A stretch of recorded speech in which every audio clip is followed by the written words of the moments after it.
Welcome back my YouTube channel. ಇವತ್ತು ನಾನು green ಕಲರಲ್ಲಿ ಚಿಕನ್ ಚಾಪ್ಸ್ ಹೇಗೆ ಮಾಡೋದು ಅಂತ ನಾನು ಇವತ್ತು ತಿಳಿಸ್ಕೊಡ್ತೀನಿ. ಇಲ್ಲಿ ಮೊದಲನೇದಾಗಿ 1 kg ಚಿಕನ್ ತೊಗೊಂಡಿದ್ದೀನಿ. 1 ಇಡಿ ಆಗೋಷ್ಟು ಕೊತ್ತಂಬರಿ ಸೊಪ್ಪು, ಪುದೀನ ಸೊಪ್ಪು, ಖಾರಕ್ಕೆ ಎಷ್ಟು ಬೇಕೋ ಅಷ್ಟು ಮೆಣಸಿನ್ಕಾಯಿ, ಶುಂಠಿ, ಬೆಳ್ಳುಳ್ಳಿ, ಚಕ್ಕೆ, ಲವಂಗ, ಸೋಂಪು ಮತ್ತು ಇಲ್ಲಿ 2 ಈರುಳ್ಳಿ ತೊಗೊಂಡಿದ್ದೀನಿ. ಈಗ ಕೊತ್ತಂಬರಿ ಸೊಪ್ಪು, ಪುದೀನ ಸೊಪ್ಪು, ಶುಂಠಿ, ಬೆಳ್ಳುಳ್ಳಿ, ಚಕ್ಕೆ, ಲವಂಗ, ಸೋಂಪು ಹಾಕ್ಕೊಂಡು ಈಗ ನುಣ್ಣಗೆ ರುಬ್ಕೊಂಡಿದ್ದೀನಿ. ಇದಕ್ಕೆ ಈಗ ಈರುಳ್ಳಿ ಕೂಡ ಹಾಕ್ಕೊಂಡು ನುಣ್ಣಗೆ ರುಬ್ಕೊಳ್ತಾ ಇದ್ದೀನಿ. ಈಗ ಒಂದು ಕುಕ್ಕರಿಗೆ 2 ಸ್ಪೂನ್ ಎಣ್ಣೆ ಹಾಕಿ, ಜಾಸ್ತಿ ಹಾಕ್ಕೊಳಕ್ಕೆ ಹೋಗಬೇಡಿ, ಸ್ವಲ್ಪನೇ ಎಣ್ಣೆ ಹಾಕಿ. ಎಣ್ಣೆ ಕಾದ ನಂತರ ಇಲ್ಲಿ ನಾನು ಗ್ರೀನ್ ಪೇಸ್ಟ್ನ ಹಾಕ್ಕೊಳ್ತಾ ಇದ್ದೀನಿ. ನೋಡಿಕೊಂಡು ಲೋ ಫ್ಲೇಮಲ್ಲೇ ಇದನ್ನ ಫ್ರೈ ಮಾಡ್ಕೊಳ್ಳಿ ಚೆನ್ನಾಗಿ. ಹಸಿ ವಾಸನೆ ಹೋಗೋವರೆಗೂ ನಾವು ಇದನ್ನು ಮಿಕ್ಸ್ ಮಾಡ್ತಾನೆ ಇರಬೇಕು. ನೋಡಿಕೊಂಡು ಲೋ ಫ್ಲೇಮಲ್ಲೇ ಮಾಡ್ಕೊಳ್ಳಿ. ನೋಡ್ಬೋದು ಕಲರ್ ಕೂಡ ಚೇಂಜ್ ಆಗ್ತಾ ಬರ್ತಿದೆ. ಲೋ ಫ್ಲೇಮಲ್ಲೇ ಫ್ರೈ ಮಾಡ್ಕೊಳ್ತಾ ಬನ್ನಿ. ಇದು ಕಲರ್ ಚೇಂಜ್ ಆಗೋವರೆಗೂ ನಾವು ಇದನ್ನು ಚೆನ್ನಾಗಿ ಫ್ರೈ ಮಾಡಬೇಕು. ಎಣ್ಣೆಲೇ ಹಸಿ ವಾಸನೆ ಹೋಗೋವರೆಗೂ ಚೆನ್ನಾಗಿ ಇದು ಡಾರ್ಕ್ ಗ್ರೀನಾಗಿ ಬರಬೇಕು. ಅಲ್ಲಿವರೆಗೂ ನಾವು ಇದನ್ನ ಫ್ರೈ ಮಾಡ್ಕೋಬೇಕು. ಇದು ಫ್ರೈ ಆಗೋಷ್ಟರಲ್ಲಿ ನಾನಿಲ್ಲಿ 2 ಸ್ಪೂನಷ್ಟು ಕಾಯಿ ತುರಿ, 1 ಸ್ಪೂನ್ ಗಸಗಸೆ, 1 ಸ್ಪೂನ್ ಹುರ್ಗಡ್ಲೆ, ಚಿಕ್ಕ ಟೊಮೊಟೊ ಮತ್ತು ಇಲ್ಲಿ 2 ಸ್ಪೂನ್ ಕೊರಿಯಾಂಡರ್ ಪೌಡ್ರ್ ತೊಗೊಂಡಿದ್ದೀನಿ. ಇದನ್ನು ನುಣ್ಣಗೆ ರುಬ್ಕೊಳ್ತೀನಿ. ಈಗ ನೋಡ್ಬೋದು ಎಷ್ಟು ನುಣ್ಣಗೆ ರುಬ್ಬಿದ್ದೀನಿ ಅಂತ ನೋಡ್ಬೋದು. ಇಲ್ಲಿ ಚೆನ್ನಾಗಿ ಫ್ರೈ ಆಗಿದೆ ಕೂಡ, ತಳ ಹಿಡ್ದಿಲ್ಲ, ಡಾರ್ಕ್ ಗ್ರೀನ್ ಬಂದಿದೆ. ಚೆನ್ನಾಗಿ ಮಿಕ್ಸ್ ಮಾಡಿಕೊಂಡು ಈಗ ನಾವು ಒಂದು 5 ನಿಮಿಷ ಬಿಡಬೇಕು. ನೋಡ್ಬೋದು ನೀವು ಎಣ್ಣೆ ಸೈಡಲ್ಲೆಲ್ಲ ಎಣ್ಣೆ ಬಿಟ್ಕೊಳ್ತಾ ಇದೆ. ಈಗ ನಾನು ಚಿಕನ್ನ ಹಾಕ್ಕೊಳ್ತಾ ಇದ್ದೀನಿ. ಈಗ ಚಿಕನ್ ಹಾಕ್ಕೊಂಡಿದ್ದ ನಂತರ ಇಲ್ಲಿ 1/4 ಟೀ ಸ್ಪೂನಷ್ಟು ಅರಿಶಿನ, ರುಚಿಗೆ ತಕ್ಕಷ್ಟು ಉಪ್ಪು ಕೂಡ ನಾನು ಈಗಲೇ ಆ್ಯಡ್ ಮಾಡ್ತಾ ಇದ್ದೀನಿ. ಏಕೆಂದರೆ ಚಿಕನಿಗೂ ಕೂಡ ಉಪ್ಪು ಹಿಡಿಬೇಕಲ್ಲ, ಹಾಗಾಗಿ ನಾನು ಈಗ ಹಾಕ್ಕೊಳ್ತಾ ಇದ್ದೀನಿ. ಈಗ ಚೆನ್ನಾಗಿ ಮಿಕ್ಸ್ ಮಾಡಿ.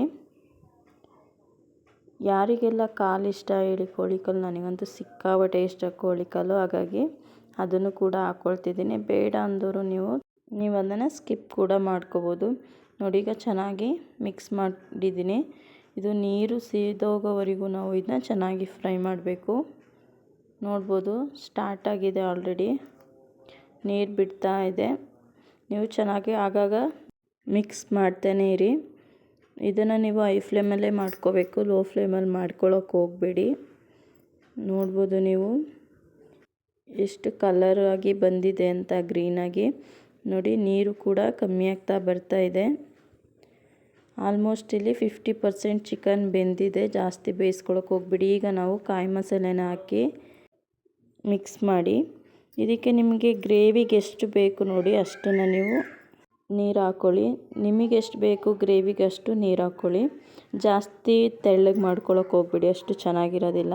ನಿಮಗೆ ಎಷ್ಟು ಬೇಕು ಅಷ್ಟು ಹಾಕ್ಕೊಳ್ಳಿ. ಇಲ್ಲಿ ನನಗೆ ಎಷ್ಟು ಬೇಕು ಗ್ರೇವಿ ಅಷ್ಟು ನೀರು ಹಾಕಿದ್ದೀನಿ.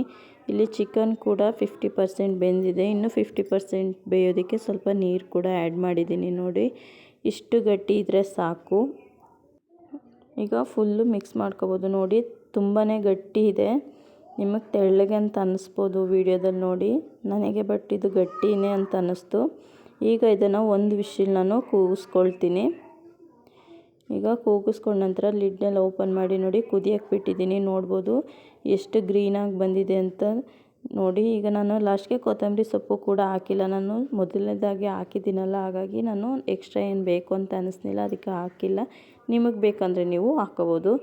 ಈಗ ಚಿಕನ್ ಚಾಪ್ಸ್ ಕೂಡ ರೆಡಿಯಾಗಿದೆ. ಈಗ ಇದನ್ನು ನಾವು ಸರ್ವ್ ಮಾಡೋಣ. ಇದು ಮುದ್ದೆ ಜೊತೆ, ಅನ್ನದ ಜೊತೆ, ಇಡ್ಲಿ ಜೊತೆ ಸೂಪರಾಗಿರುತ್ತೆ. ನೀವು ಕೂಡ ಟ್ರೈ ಮಾಡಿ. ನಾನು ಮಾಡಿರೋಂಥ ಚಿಕನ್ ಚಾಪ್ಸ್ ನಿಮ್ಗೆ ಇಷ್ಟ ಆಗಿದ್ರೆ ಪ್ಲೀಸ್ ಲೈಕ್ ಮಾಡಿ, ಶೇರ್ ಮಾಡಿ, ಕಮೆಂಟ್ ಮಾಡಿ, ಹಾಗೆ ತಪ್ಪದೇ ಸಬ್ಸ್ಕ್ರೈಬ್ ಆಗಿ. ತುಂಬ ಅಂದರೆ ತುಂಬಾ ಚೆನ್ನಾಗಿ ಬಂದಿತ್ತು. ನೀವು ಟ್ರೈ ಮಾಡಿ ನನಗೆ ಕಮೆಂಟ್ ಮೂಲಕ ನೀವು ತಿಳಿಸ್ಬೋದು ಹೇಗೆ ಬಂದಿತ್ತು ಅಂತ. ಈಗ ಬಿಸಿ ಬಿಸಿ ಮುದ್ದೆ ಜೊತೆ ನೋಡ್ಬೋದು ಎಷ್ಟು ಗ್ರೀನಾಗಿ ಬಂದಿದೆ ಅಂತ. ಚಿಕನ್ ಚಾಪ್ಸ್ ಕೂಡ ರೆಡಿಯಾಗಿದೆ. ಸ್ವಲ್ಪ ಕೂಡ ನಾನು ಇಲ್ಲಿದ್ದಕ್ಕೆ ಖಾರದ ಪುಡಿನ ನಾನು ಬಳಸಿಲ್ಲ. ಈ ಥರ ಮಾಡ್ಕೊಳ್ಳೋದ್ರಿಂದ ತುಂಬ ಅಂದರೆ ತುಂಬಾ ಚೆನ್ನಾಗಾಗುತ್ತೆ. ನೋಡ್ಬೋದು ಚಿಕನ್ ಚಾಪ್ಸ್ ಜೊತೆ ಮುದ್ದೆ ಸೂಪರ್ ಕಾಂಬಿನೇಷನ್ ಅಲ್ವಾ. Thank you.